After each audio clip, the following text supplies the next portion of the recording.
Section 14.4, one of our last sections for the semester, is about surface area. Now, we've talked about area before, and area is actually how much space, if you will, a two-dimensional object takes up. So imagine tiling a bathroom. You would need to know the square feet of the bathroom floor, something like that. Surface area is the same thing. It's a two-dimensional surface that you're measuring it of, but you're measuring it of a three-dimensional object. So imagine that you're actually tiling, I don't know why you'd want to do this, but just imagine with me for a moment, a box, okay? You're wrapping a box. That's even better. We'll go with wrapping a box. You'd actually need to know the area of each of the sides of the box to make sure that the wrapping paper would go all the way around, that kind of stuff.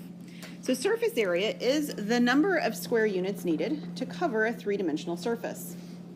It's broken down into a couple of different pieces. One of the pieces is called the lateral surface area, or lateral area for short. The lateral area is the area of the lateral faces. So lateral is the distance or the faces that are around an object. So in my picture, this is a pentagonal right prism. Do you guys remember talking about those things? It's been a while now. But that's what we've got. We've got a pentagonal base on top, a pentagonal base on bottom, and the lateral faces are the ones that go around it. So if we're finding the lateral area, we're finding the area that goes around our shape. Surface area then includes both the lateral area and the area of the top and the bottom. Now, why might it be necessary to sort of think of those as different objects? Well, I can give you a really simple example of one where it is very clear that it does. If you imagine a soup can or a green bean can or whatever, but a canned object, the surface area for the lateral piece would be the paper that goes around it. But you don't really need paper for the top and the bottom of that can, right? They don't do it that way, right? So we don't consider the top and the bottom when we're talking about lateral area on that particular object. The surface area that matters is the lateral area in terms of the person creating a label for the product. So here are a couple of images of a cube. The first one, hopefully you look at it and you say, yep, that's a cube. That should look pretty familiar to you. The second shape is actually what's called the net of the cube. In other words, if you were to cut along some of the sides and you were to be able to lay this object flat, like a box would be, this is what the object would look like. Now, maybe instead of cutting it apart and laying it flat, it's easier to think about the second object, the net part, and folding it up. So if you were to fold it along all of these edges, it would fold up and it would create a cube. Can you sort of picture what it's doing? I'm going to say some people are better at three-dimensionalizing pictures than others, and I recognize that. I'm not very good at it myself. I just don't think about the three-dimensional space very well. So on the first object, well, both of them are the same object. We're going to talk about what the surface area would be for this object. Now, if it's a cube, what are all of its faces going to be? They're squares, and it doesn't matter if it's a lateral face or a base, right, Rachel? I've got squares on the whole thing. So the faces, all of them are squares. So what we really need is we need the area of a square. We've done that before. What's the area of a square? Length times width, but the length and the width are the same, so that's side squared, right? So we have side squared because it tells us in our object that the side is S. Everybody good so far? Now, literally what we have then for surface area is we have all of these added up. How many squares would we have added up? There's 6 of them. It's actually easier to count them in the net. But if you're careful, you can count them in the three-dimensional version as well. There are 6 of them. So literally what I have is surface area added together 6 times. I'm sorry, the area of the squares added together 6 times. What's another way to write the surface area then for a cube? Yeah, 6s squared. Make sense? Excellent. Now, if we broaden our picture of a three-dimensional object from cube just a little bit, we would end up with a right prism. So the picture of this particular right prism is a right pentagonal prism, like from my very first slide. And the second image you see on the right-hand side is its net. can you imagine folding in particular up 90 degrees along here and here so that you end up with the top and the bottom of your pentagon pieces, right? Those two pieces. And then all of these pieces through here are simply the pieces that go around as rectangles around the shape. That's the three-dimensional image you have here. So if we're looking at this particular shape and we call capital B the area of the prism's base, P is the perimeter of the base. Notice we're not talking specifically about a pentagon here. I just put a pentagon to give you perspective. But P is the perimeter of the base. H is the height of your prism. What is the formula for the surface area of a right prism? Well, imagine what we have in the net, okay? Over here in the net, we have, in this case, 1, 2, 3, 4, there are 5 of what shape? There are 5 rectangles, correct? And you know the area of a rectangle. What is it? Length times width. So for a pentagon, this would be 5 length times width, correct? Okay, so that's one way to think about it. The other thing that you could consider is, because it's labeled this way in the description, I'm trying to get a different color, this length right here, all of it, is actually the same as the length around my pentagon, right? Can you imagine that? Well, what is the shape if I draw it in, we'll do it in blue. What is this shape as a whole? It's just a larger rectangle, correct? What are its dimensions?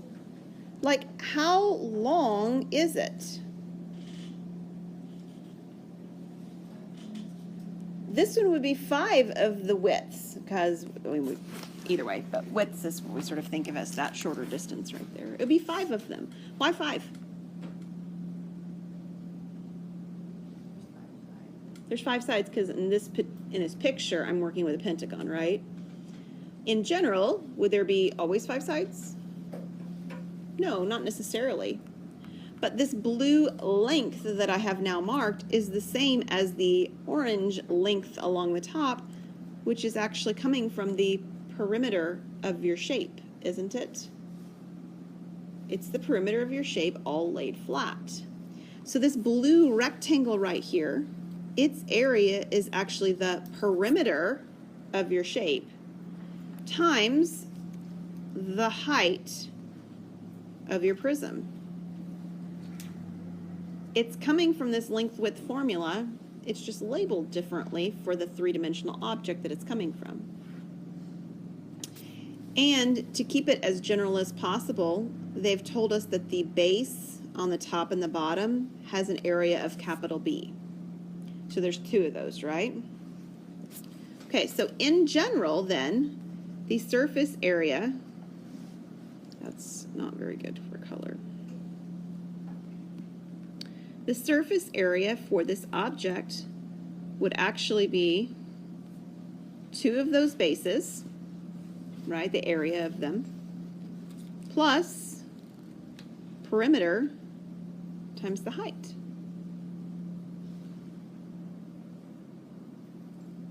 Does that make sense? Now, if they didn't say, hey, the perimeter is, another version of this that's equal that we were looking at to begin with is we were talking about the side lengths and the number of them. So n would be the number of sides.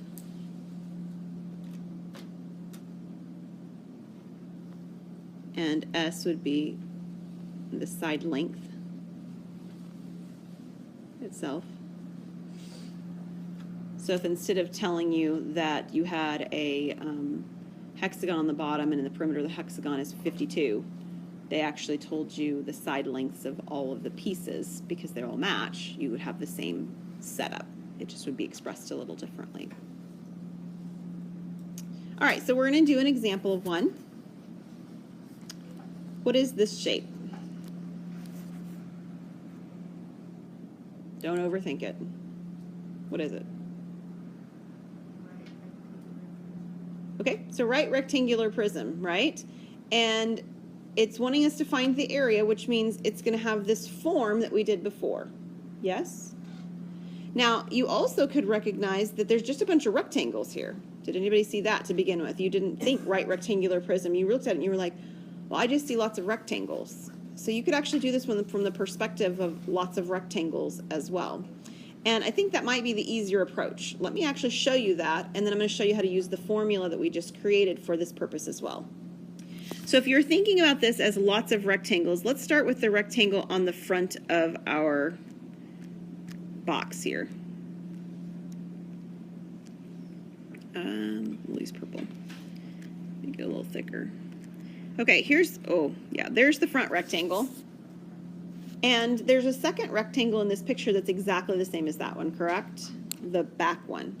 So there's two of these in purple. I'll write in a lighter purple to try to get it to show up. So what is the area of the purple piece? You see the letters that they've put in over here? Here's H, here's W, and here's L. What would the area of the purple piece be? It would be length times height. Okay, so length is this bottom one, height is this top one. It would be length times height. And we have two of these, right? The front, so to speak, and the back. Okay, let's do the same thing, but let's do it now for the sides. Let's go with, I'll do blue. This side over here. What is its area? It's width times height. Does everybody see that okay? And again, there's two of these as well.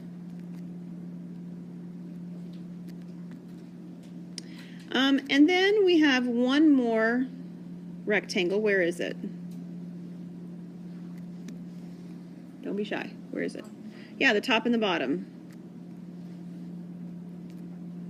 So it's this one. What is the area of that shape? I'll write it in pink. It's length times width. And again, I have two of these. So if I add these all together, what am I going to get for the total surface area?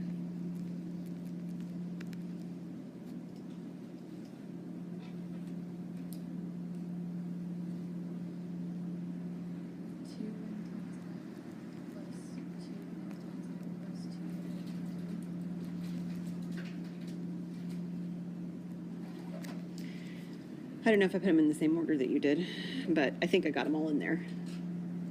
Doubling each of the pieces, adding together. Everybody good with that? Okay, so let's think about it from the perspective of the formula over here so that you can see it still works either direction of how you're thinking about it. This says that I should have 2b plus pH.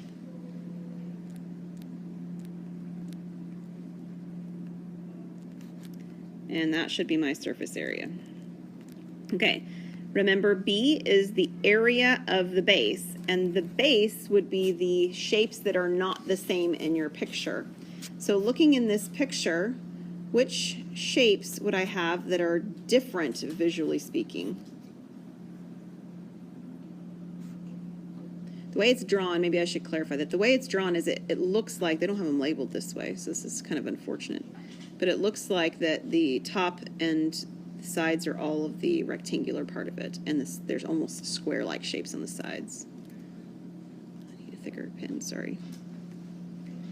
This piece and this piece look like rectangles. Do you guys agree with me? And the back one, the pieces that actually look like squares, if you will, look like, so they would be the bases, would be the ends of this.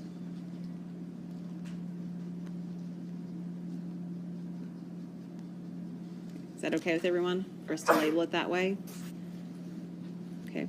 If we label it that way, it's not the only way to label, but if we label it that way, then the basis would be the rectangles that I have or the squares that I have on the end that are in gray. Correct? So what is the area of those two pieces?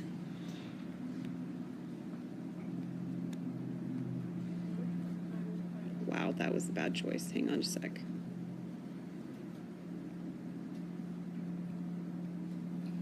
Base here and base here. What did you have for me, Rachel? I'm sorry. Width times height. Yep, I think so. And then we're going to do the perimeter. So the perimeter would be the perimeter of that gray shape. Okay? That gray shape that I've colored in. What is its perimeter? Well, there's an H here and a W here. That's part of the perimeter. What else do I have to make up the whole perimeter?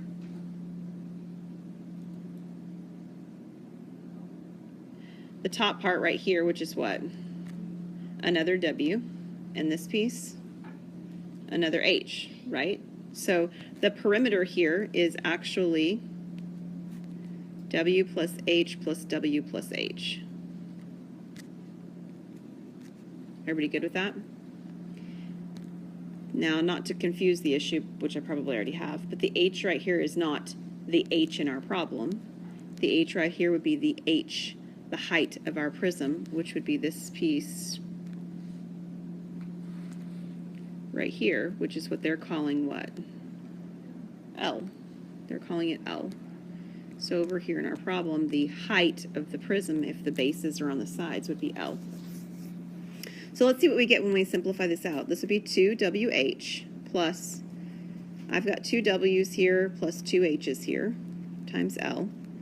And if I distribute the L through, I would have 2W times L plus 2H times L. And if we didn't mess up in the transcription, those should say the same thing.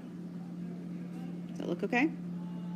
So different perspectives on how to think about them. They both work. They will both lead to the same solution. Now, of course, not all objects are actually polygons on the sides. We encountered back in chapter 1 some other objects, cylinders and so forth, that are not. And so this is an example of one, a right circular cylinder. This is my soup can, right? It's the top and the bottom are actually made metal, if you will, and the side, around it, I know the round it's made metal too, but around it there's also paper, so you can imagine why knowing the two different components of this could be a useful piece of information. You know how to find the area of these objects because these are circles and squares. What is the area of a circle? Pi r squared. So in my surface area formula that I'm writing down, there's going to be 2 of those. Make sense? Okay.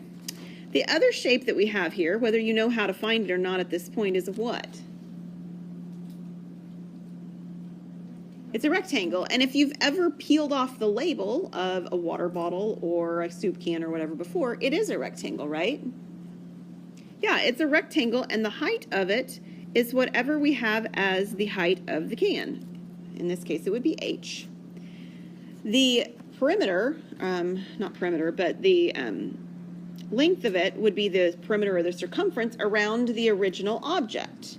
Well, this is a circle, right? So what is the perimeter or the circumference of this circle? How do you find perimeter of a circle? Circumference of a circle. 2 pi r, right. It's 2 pi r.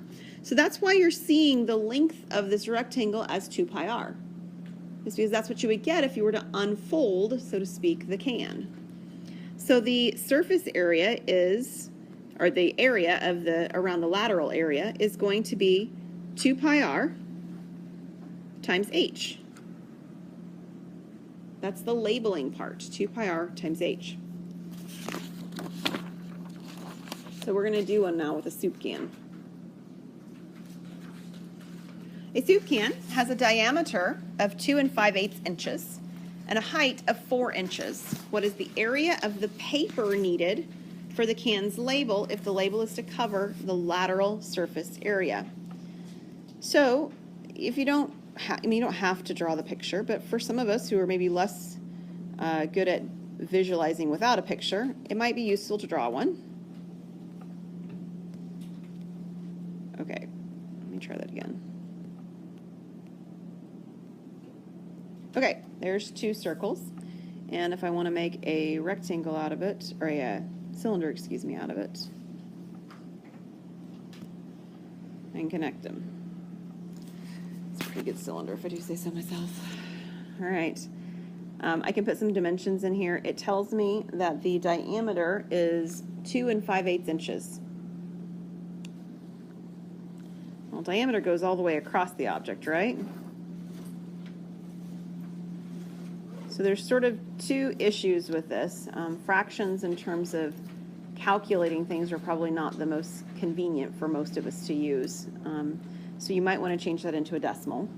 If you do, what is 2 5/8 as a decimal? You can leave it as a fraction. It's actually left as a fraction in my notes, but 2.625. Thank you. Inches. Double hashes for inches. But everything in this formula is not based on diameter, it's based on radius. So how do I get the radius if I know my diameter is 2.625 inches? I would divide it by 2. So if I divide 2.625 by 2, what will I have?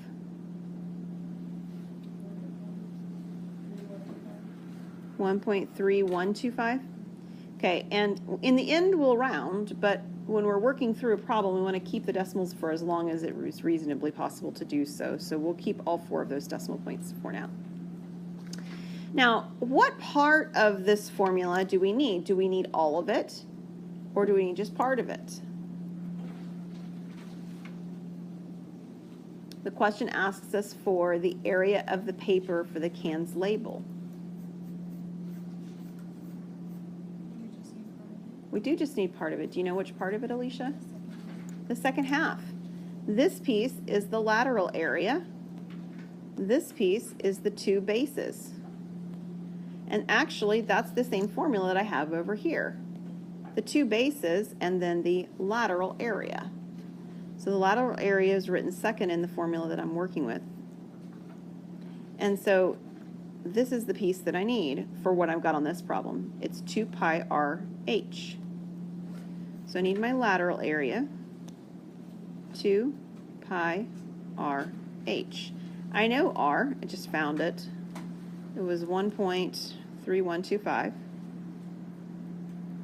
What's h? 4. Told us that the can was 4 inches high. So grab your calculator. We're going to approximate the answers we're working with on decimals with 2 answers, 2 decimal points to each answer at the end. What would we get with a 2 decimal point accuracy on this problem? And remember, use the pi in the calculator, not an approximation for it. 32 point, what was it? 99 square inches.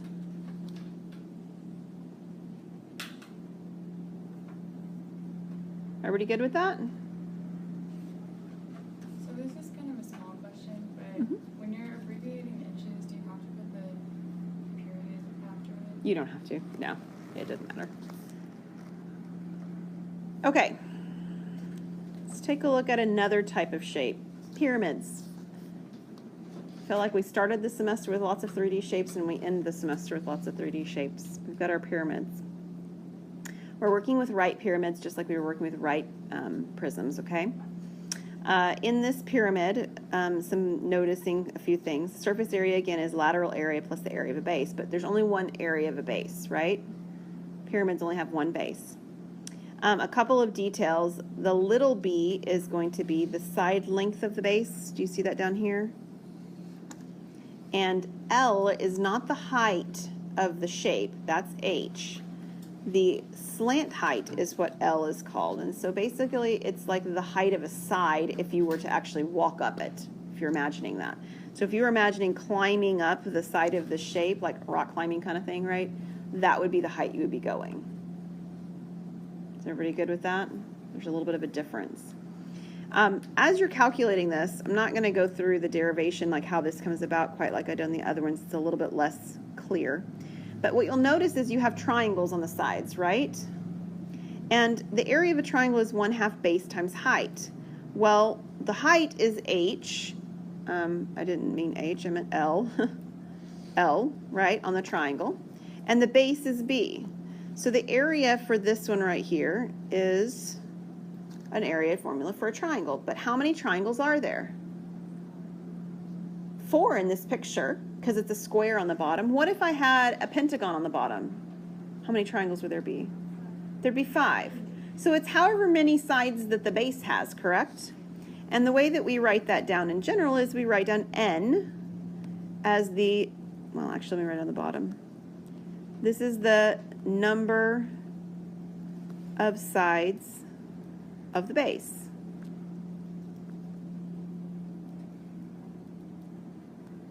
So what that would give me is that would give me the lateral area. So all of this now is lateral area. And we need to add to it the area of the base, whatever the shape is. And this one it's a square, but if the base were a pentagon, we'd be adding the area of a pentagon at the end, or a hexagon, or a decagon, or a triangle, whatever it is that the base actually is. Now there's one other way that you could write this then, kind of like when we did it for the prism. If you actually measured instead this distance plus this distance plus this distance plus this distance, that's like almost a tongue twister, you get the perimeter, right? Be the perimeter of your base instead. And it's also the same thing as in here, the BN. It's all the bases multiplied by the number of bases. So another way to represent this is you could write down that you have 1/2 the lateral height times the perimeter, and this P would be the perimeter of the base.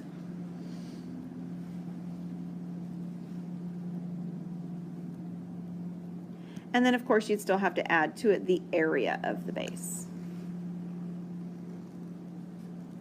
So a couple of different ways of thinking about that shape. Okay, so there actually is, interestingly enough, at least it's approximately, a right triangle or a right pyramid shaped building in the United States. It's the Transamerica building in San Francisco. Okay, it's got a square pyramid base, or a square base, so it's a square pyramid. Has a height of 260 meters. The square base has a perimeter of 140 meters. It tells you the altitude of each triangular face is 261, and we're going to find both the lateral area and the surface area for the building. So I'm going to draw a picture of it to start with so that we have at least some perspective of what's going on. This is not going to be a very accurate one because I'm doing it freehand, okay? But to get the three-dimensional effect, that's kind of the best option to have right now. So a few of the details here. It's not really slanting. It's just the three-dimensional effect to it, okay? It tells you that the perimeter of the base, well, actually, let's just go in order. It tells you that the height is 260 meters. Now, that means this piece right here. If you went from the peak of the pyramid to the base, and sort of the middle of the first floor, basically, that's the height that it's talking about. And so that height, H, is actually 260 meters. It tells you that the perimeter, the distance around the base, is 140 meters. Now, it's not really asking us, but if you needed to do it for some other purpose, could you find the length of each side of the base? You could. What would it be? You would take the 140 divided by 4, it'd be 35. It's actually 35 along each side of this particular building. So this distance right here, that's not going to show up. This distance right here are each 35. Okay? Not necessary for our calculation, but if we were finding the volume of this particular shape, it would be necessary. We'll do volume in section 14.5, but perimeter is 140. It tells you that the lateral, it describes it as the altitude of each triangular face. So visually speaking, where is that? Let me draw it in. Visually speaking, what they're taking is from the height, or from the apex down to the perpendicular side. That's your altitude of the triangular face. That's what we called L on our previous slide, and they're telling us that that's 261. Now, it makes sense that it's bigger than the vertical distance straight down to the middle. If they had told me it was 252, we would all be saying, I don't think so. There's something wrong with these numbers. Because H, the height straight down to the middle, should be the shortest distance down. Okay? Vertical distance. So we've got our 261. I think that's all we need from what they've given us too. So the formula that we're using over here is one of these two versions. Which one is sort of the friendliest given the information that we have to start with?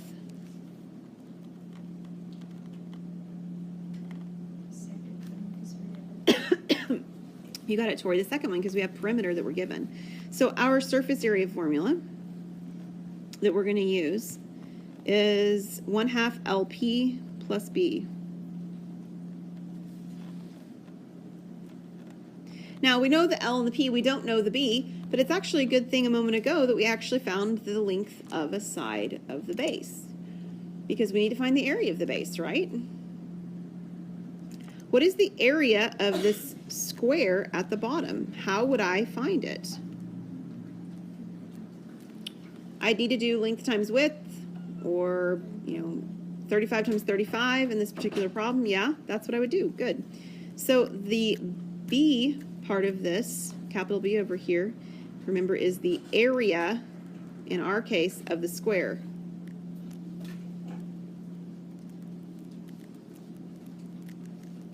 And for us on this problem, that's 35 squared. The other pieces I've already written down. L was 261. And P was, P was what? 190, 140, 140.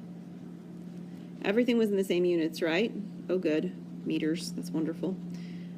So we should be able to calculate with those pieces in there the surface area of the whole building, which was one of the two things I was asked to find. So what would the surface area of this whole building be? 19,495 square miles. Meters, yeah, square meters. Good. That would be a big building for square miles, you're right. It would be like in Dubai or something like that. All right, so the other thing it asked us to find is the lateral area. The lateral area is everything around the object, so not including the base. In terms of the equation that I set up here, where is the lateral area located? The base, everything but the 35 squared, actually. The 35 squared is the base. So the part that I just circled, that's the lateral area part. So the lateral area would be the 1/2, 261 times 140, which would be what? 18,207. Again, most of the building is lateral area on this one, right? Good job. Yep. We took the perimeter all the way around, which was 140, and we divided it by 4. Yeah, because it was a square. If it had been like a pentagon, we would divide by 5, or a hexagon, we would divide by 6. Yep. All right, another object that we see in this three-dimensional world is a cone. The cone, you'll see the L is the same description we were before, right? It's the length from the apex down to the edge of the circle on the bottom. And again, we're looking at a lateral area plus the area of the base. Well, you guys know the area of the base on this because it's a circle, and that's pi r squared. The lateral area is actually pi r L. Okay? L is that slant height. The pi r gives you the fact that it's the circular thing going on, and that would be my surface area. So if I'm talking about the lateral area, it would be this piece. Now, there are many cone-like objects where you might only want to know the lateral area, like an ice cream cone itself, right? In fact, most cones we have are sort of open-ended cones, even like the traffic cones, right? The little cones that you put out so that kids are playing in your neighborhood and nobody runs them over, like those cones, those are the same kind, okay? So lateral area is a really valuable piece in this particular description. Another three-dimensional object is a sphere. A couple things about sphere. A sphere has what's called a great circle. A great circle is any circle on the sphere whose radius is the same as the radius of a sphere. So think the intersection of a sphere and a plane that contains the center of the sphere. It has to cut through the center for this to work. I mean, you can take a plane and cut off any little portion of a circle. Imagine taking a ball in your home or in your school and actually taking a chainsaw to it, slicing it. You could slice it anywhere, but only if your slice goes through the middle of it would you actually have a great circle. A sphere has infinitely many great circles. One way to think about it, a sphere as well, would be their lines of longitude. Think about the globe. Longitude is the ones that go up and around the object, right? They go around through the center. Lines of latitude, which go around the sphere, would not be, except for the equator one, the one that includes actually equator. A surface area for a sphere. The surface area formula for a sphere is 4 pi r squared.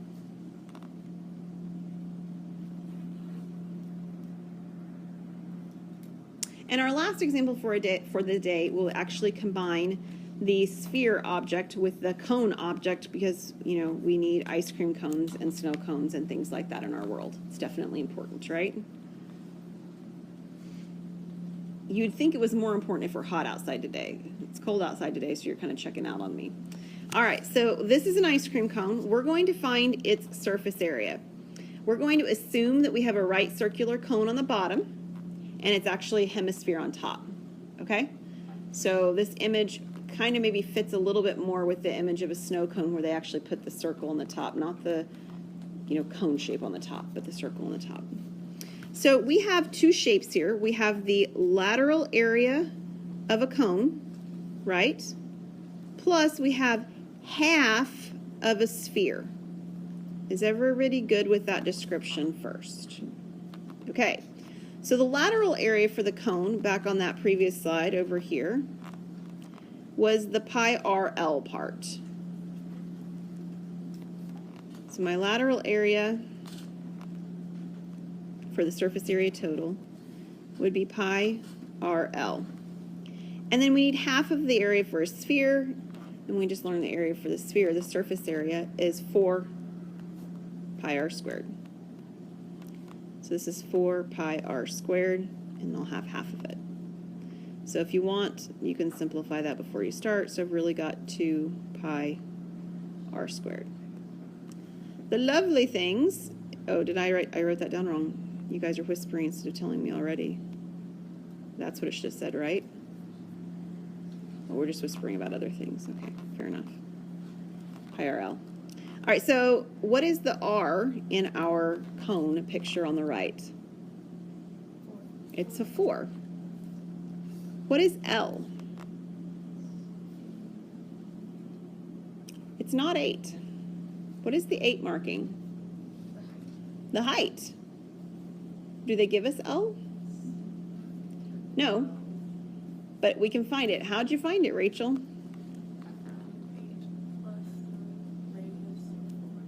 No. Ooh, do you see that shape? It's almost like we just did a section that I gave you back homework on that was Pythagorean theorem, and you guys did really good on it too, by the way. Yeah, it's a squared plus b squared equals c squared. So our a and our b are the 8 and the 4. All right, so what is 8 squared? And what is 4 squared? 16 plus 64 would be 80. So you can approximate this if you'd like, but you could also just put it in a square root of 80. It'd be fine to do that. L is square root of 80. Plus. And then I've got 2 pi, and the radius, which we already had from before, was 4 and then squared. So your calculators, if they're scientific, should be able to handle that, that calculation with 2 decimals. What do you get?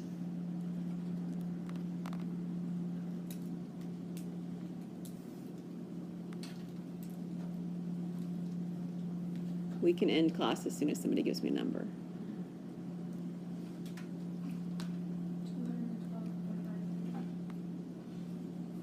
Good. And what would the units be? Square centimeters. And everybody says, thank you, Casey.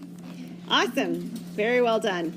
All right, so this lesson is complete in the sense that we've completed the notes, but you do not have to start it. You can if you want, of course, but we'll do the group work for this section next time. All right?